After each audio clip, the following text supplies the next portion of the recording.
Diddy's album is gonna drop too. Diddy's album Diddy's is album coming comes out on out. the 15th. Yeah. Diddy's album comes out very soon, and his Yeah. highly anticipated R&B album I'm excited is about coming that. out Friday. I'm very curious about that, but that's not the real story with Diddy. That's not the real story at all. No. The real story is that Diddy, it was announced last week that Diddy is turning over all of the publishing to the artists, to the associated artists that were under Bad Boy. Yep. Now, if you don't know, and we've kind of touched on it here Yep. a couple of times, this is huge. This is a huge deal. People have long said that they believe Diddy was doing some real, messed up things back in the day with his artists. Yep. He was not favoring the artists, which we know how the music industry works, and we know that a lot of the time artists are not the ones that are prioritized. It's the record label, it's the record execs. It's the money. So, yes. So that's no secret there. But this has been a thing that people have specifically said his name and said that he's done some shoddy business when it comes to people's deals, people's publishing. In fact, Mace, who was a huge artist on the Bad Boy label, Mace has been publicly feuding with Diddy. I don't know if we would call it a feud, but he has been publicly, he has been very vocal about the fact that Diddy did not do right by him. And that's been ongoing for several years now. And Mace is one of the people who is getting back his publishing. They got it back already. Or they got it back. So he's putting out this album with a clean slate, so to speak. But yeah, what you thinking about that? I think it's historic. I don't think there's any other label that is giving people their publishing. I see reactions on both sides about how it is good, about how it is bad. One of the artists came out complaining that it's like $300 or $400 a month and that's it. No, I don't care if it's $1. No label is giving back publishing. In fact, a lot of publishing deals are lengthy. You have to wait years and years and years to get that publishing back. And that's what happens. Good or bad, whatever. Yeah. You want to argue about how you signed it, were you manipulated, whatever, different conversation. The point is, once it's signed away, some people have to wait 20 years to get their publishing back. Yeah. However many years. I mean, I'm only saying 20 because that's the time I know. But maybe there's someone who had to wait longer. I don't know. Point being, artists are not just giving back publishing. And so whether you like him or not, whether your catalog gives you tons of money from publishing or not, this is a historic move. Oh, yeah. This is something that should be applauded. This is something that really people should be extremely grateful, thankful, and really kind of praising him about. You know, Diddy has a bad rep for this, and he's often put in the spotlight, like you said. Well, now we need to spotlight his good thing, too. Of course. Because Def Jam is not doing that. Atlantic is not doing that. No label is doing that. Especially not a major label. And maybe today Bad Boy is not considered a major label, but for a long time it was. Huge. And so to be just giving publishing back, that says a lot. And so I want to see Mace tweet thank you. I know he's got other ventures going on now that are doing very well. But Mace said he tried to buy it for $3 million and he was told no. Well, now it's been given to you. So you think he owes Diddy a thank you, a public thank you? Yeah. Okay. Disagree? I'm indifferent. I don't have an opinion about that one way or another. Okay. But I just find it interesting. I mean, I think the thing you've been beefing about, the thing you've been publicly whining and crying about, is now yours for free. Yes.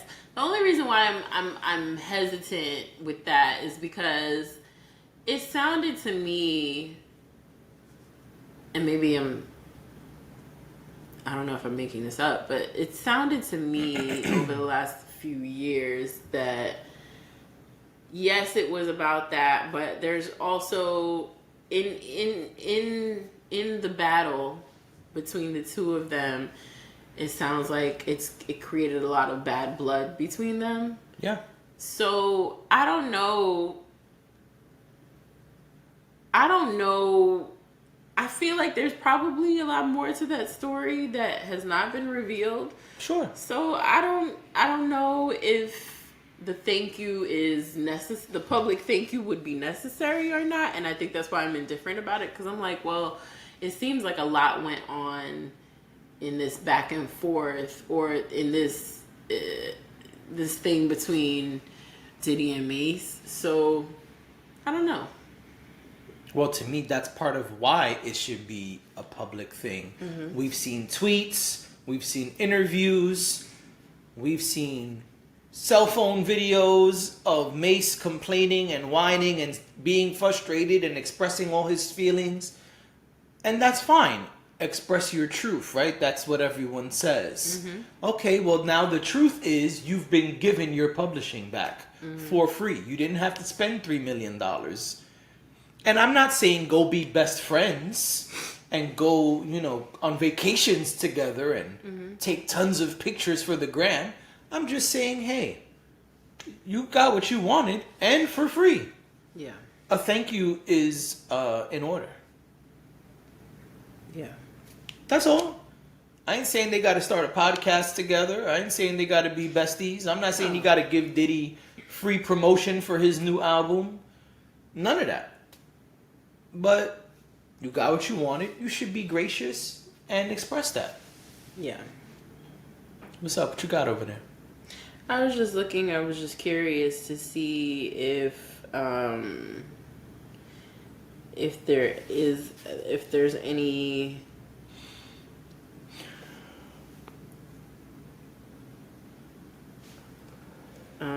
if there was any response from Mace. I mean, it's fine. Good for them. Like you said, this is a big deal. This is historic. You may not ever see this happen again with any other record label. Like, you don't see Def Jam coming out and being like, we're giving LL Cool J his publishing. Right. No. Right. But I guess in a way too, part of me is like, well, closed mouths don't get fed, right? If you feel like your deal wasn't great or whatever the case may be, and I know a lot of people today say that for one reason or another, and you feel like you deserve something else or you deserve some sort of adjustment to that deal, then I guess the only way you would get it is if you're loud about it. So loud meaning you speak up, because some people will just go about life. We've heard rappers or artists like LL basically talk about the fact that, whatever happened back then happened, and a lot of them didn't know at the time what they were signing or what was really going on. And some of them have kind of just had to suck it up and just be like, well, this is some shit that happened. I'm not flush.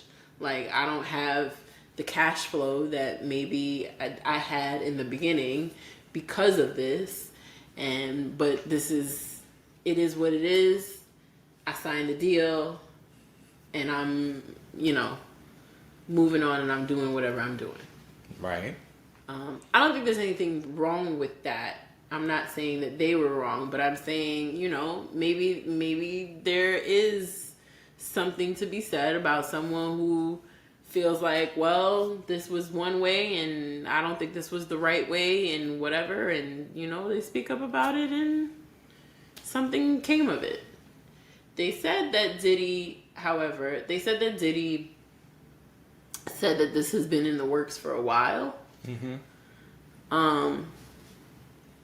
I don't know that this was in the works before Mace said anything. Mace has been talking for over a decade, so no, it was not in place before that. But I guess, I don't remember where I heard this, but they were making it sound like this was just Diddy's idea out of nowhere that he should do this thing. And I was like, but hasn't there been chatter about the Mace thing and just about bad boy deals in general for a while? So I don't know. But yeah, huge deal.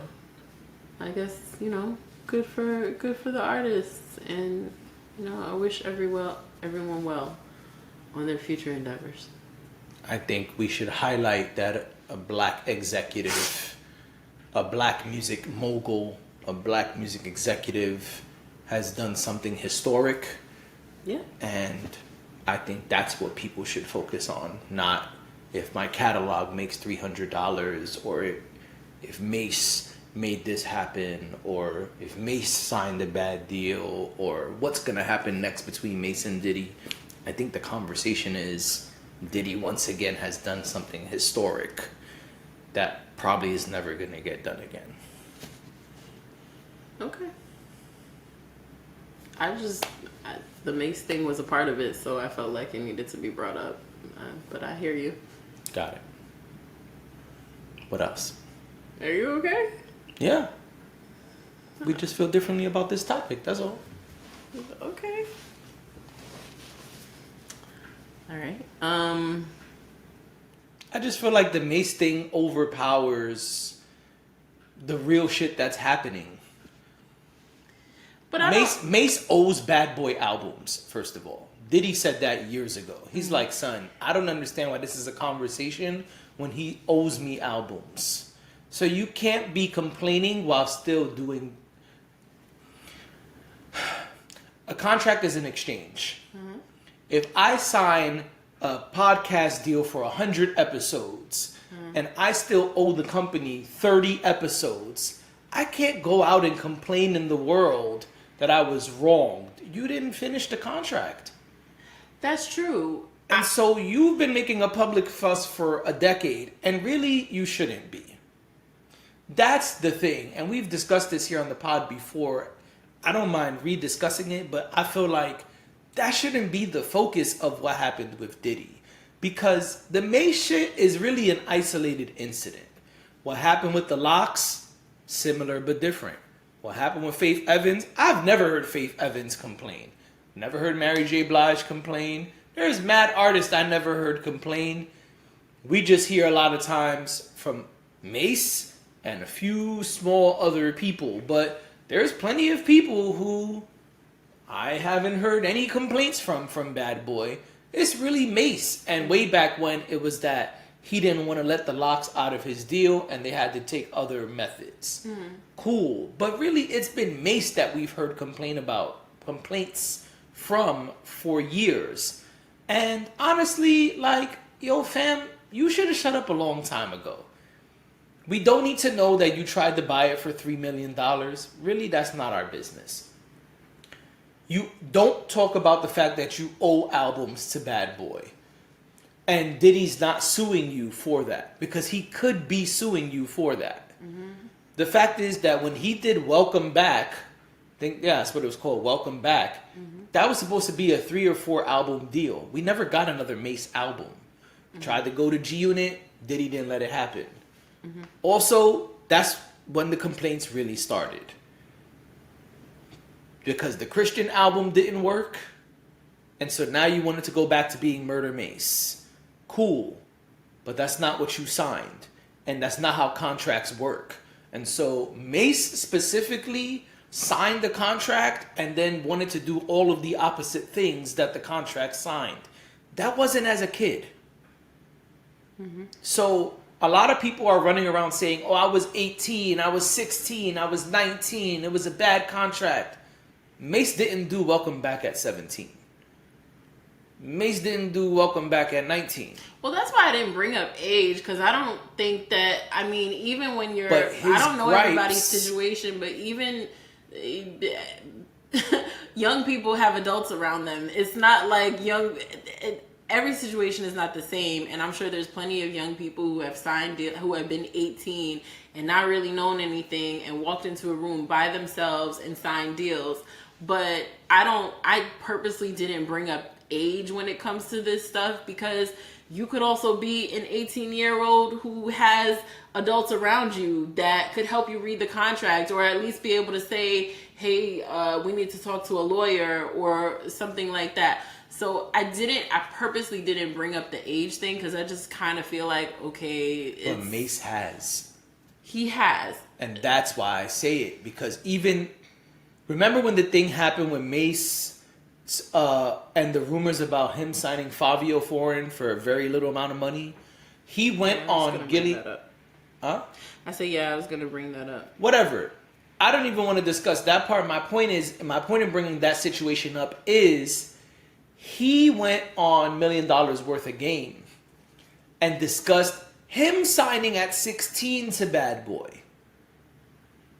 You still bringing up teenage shit, but what about the recent contract? You re-signed to Bad Boy as an adult. That's the contract that you didn't fulfill. Mm-hmm. And while not fulfilling a contract, you out here complaining, whining, talking about shit from the 90s.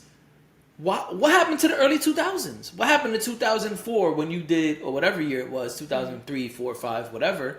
What happened to that contract that you tried mad hard? Diddy could have taken him to court. Diddy could be suing him for millions of dollars. And so that's the thing that annoys me about this. It's like, instead of Diddy getting praised, and you're not the only one, I'm not picking on you, but a lot of people are bringing up Mace. I feel like I'm being misunderstood right now, though, because we spoke about when we do this podcast, we speak about a lot of things, and then stuff comes up later, months later, a year later, or whatever it is, and we revisit it. So we spoke about Mace being on Gilly and Wallow's show, which is why it was relevant to me to address the Mace thing. You also said what sparked me to even bring it up and talk deeper about Mace is because you said that you feel that Mace should say thank you publicly to Diddy, and that made me say, okay, well, I'm trying to look at the whole thing and see the perspectives on both sides, and my perspective wasn't he should or should not. My perspective was, there seems like there's a lot between Diddy and Mace that don't just get boiled down to one thing. So it wasn't to somehow amplify Mace's voice. It was to just say, okay, two things. One, I don't really know what the situation is. I don't know these people personally, so I don't know that I would say that Diddy either deserves a thank you, or Mace should say thank you, or he shouldn't for whatever reason, because I don't have enough information to make that assessment for me. The other part of it was, we have discussed $1 million worth of game before, and we discussed specifically Mace and the Fabio Foreign situation, and that's why I thought it was relevant to bring it up. It's not because I think that we should empower Mace over Diddy in this moment. I just think that the two things exist at the same time. I think that the Diddy thing is huge and it's monumental, and I acknowledge that in this conversation, that it's huge, because it doesn't just affect Mace. It affects a lot of, and the headliners specifically were named. There's it says there's many more artists who this affects. They didn't release every single name, I don't believe, but they did talk about the big ones: Biggie, Faith, Mace, and we know we were kids, but in 1997, 1998, like the late 90s, those were the headliners. Those were the tentpole acts for the label. So, and Mace is one of those people. So I thought it was worth it to bring that up based on your comment that you made about him saying thank you. It wasn't in any way to diminish what Diddy has going on or what Diddy decided to do. It was more of an aside, like, well, hey, this is something we spoke about, so it's worth addressing. And also, I don't really know what the situation is between them. There was a time in life where Diddy and Mace seemed super close and super cool with each other, right? And then they weren't. And I didn't keep up with what was going on between them over the years, other than rumblings that I've heard and the stuff that happened in the last couple of years. So that was what that was. But it was more for them to exist at the same time, not to somehow like forget about the fact that this is historical and this is monumental. I think it's extremely important, and I think you're right in saying that we may never see something like this happen again. That's not the music industry is not designed that way. No. So that was just to clear that up. That was why the Mace thing, I even elaborated on the Mace thing, because it was something that we've addressed. Yeah, I got you. I and that's what I was saying towards the end. It's not necessarily, it's not that I'm mad at you or even think you're wrong about the Mace stuff. I just think, like, to me, it's frustrating that I have seen and heard way more about people's complaints. It took too long. Well, why didn't you give it to Mace then? Why wouldn't you sell it to Mace for $3 million? I forgot the guy's name because I don't even know who he is. But Mark the one Curry, guy, they said? Yeah, like Mark Curry coming out and saying like, "Oh, that's only $300." Like, yo, why nobody's just praising this man for what he did? Like, that's why I was trying to move on, because to me, that's my frustration. This Mark Curry? I can't see, but yeah, probably Hanging with Mr. Cooper, Mark Curry? I don't know, probably not. But my point is, I think that the conversation is focused on the wrong thing culturally. I think the shift needs to be that this man, Diddy, Puff, Love, whatever we calling him today, It's a different guy. he did something monumental, and I'm not seeing or hearing enough praise. I'm hearing a lot of slander. I'm hearing a lot of, oh, but this, oh, why didn't that? That shouldn't be the case. The case should be Def Jam is not doing it. Atlantic is not doing it. Sony is not doing it. Columbia is not doing it. RCA is not doing it. I mean, there aren't many big labels. A lot of them are subsidiary companies, even the ones that we know today. But none of these labels are giving back, not even their biggest acts. Hey, we're going to give the Michael Jackson estate back their publishing. Hey, we're going to give the Prince estate back their publishing. Hey, we're giving Jay-Z back his publish. Like, we're not hearing any of that. And so that's what I'm saying. I'm saying that fuck the Mace conversation. I don't want to hear the Mace conversation today. What I want to hear is, and what I think we should all be hearing is, yo, Diddy's the man. Yo, this dude did something that no other executive is doing. No other owner is doing. And it's a black man doing it.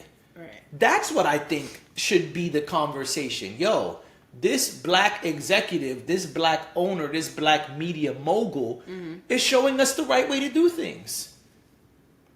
You want to focus on his past transgressions or what we feel may be a past transgression. That's another conversation for another time. And really, We've been having that conversation for 20 years. Right. Why is it still a conversation? To me, this is the end of the chapter. Unless more evidence comes out that says otherwise, the thing people have been complaining about has been given to them for free. One, unheard of and never happened before, to my knowledge. Two, y'all should be thankful. Everyone. Because even Mark Curry's saying, oh, but why should I be excited? That ain't doing nothing for my bottom line. That's only $300-400. But it was $300 or $400 you didn't have before. That's true. I mean, would you be mad if you had an additional $300 or $400 a month? No, but I think his argument is that, just so we're clear, I just looked him up. I think his argument is that Diddy waited until the value depreciated. Sure. To give it up. So I guess his thought process is, well, if you were going to give it back to us, then why not give it back to us when it was more lucrative? Again, like you said, they're not entitled to it based on. I just want to know. Show me a label that's giving niggas back their publishing. I hear you. I'm just saying. I'm saying that's my response to Mark Curry. Right, and that's his argument. Okay, so but then show me another label. Show me another label. I don't see any other label that's coming out and being like, hey, even though today your shit only makes a penny, here's your pub. I also don't know who this man is. And this is what I'm saying. But look at the focal point of the conversation. Oh, you took mad long. Oh, why you didn't sell it to Mace? Oh, what? Yo, shut the fuck up. Well, and maybe that's his way of trying to get us to know who he is, because the clout chase is real, right? Yes. I don't recognize that man. I feel like I have never seen that man a day in my life. I thought it was Mark Curry, the actor who played Mr. Cooper on Hanging with Mr. Cooper. No, I don't think he had a bad boy record lately. No, yeah, and you're right. That's why I was confused when I heard somebody say Mark Curry. I said, what? But Mr. Cooper? No, not Mr. Cooper. I just feel like the conversation that I see and hear in our culture is focused on the wrong point. I hear you. This is something that is positive. Let's stop trying to flip it to negative. I hear you. Listen. Because, like I said, and if I'm wrong, listen, please send me the DMs, send me the screenshots, and show me. Show me Def Jam, Sony, Universal, Warner Brothers, Atlantic, RCA, Columbia. Show me any of these labels that are like, yo, here's your publishing back. Because that's not what I see or hear from artists. I hear the opposite. I hear, yo, we had to go and sue because we're not getting any money and it's been 20 years. That's what I see. I see, hey, when we signed the deal, streaming didn't exist. Right. And they're making tons of money off the streaming and I'm not getting $1. I see Chuck D having to sue and win hip-hop labels on behalf of all hip-hop artists that weren't getting any money off of streaming. Right. That's what I see. Yeah. But I have yet to see any other label that's like, hey, you're an icon, you're a legend, you were a pillar in building this label and making it what it is today. Here's your publishing back. Right. I haven't seen any of that. You're right. But instead of saying, man, this black man, this black music executive, this black media mogul did this great thing. Every article I see, every podcast I hear, it's slander. Why? Why are we not praising this man? Honestly, this should be the person that we're dick riding right now. Whether you like Ciroc or Revolt or his music don't even matter right now. It should be that this guy, and I keep saying those specific things on purpose, this black man, black media mogul, black music executive has done an unprecedented good thing. So show him love, pun intended. That's what I feel. Show him love. That's it. I hear you.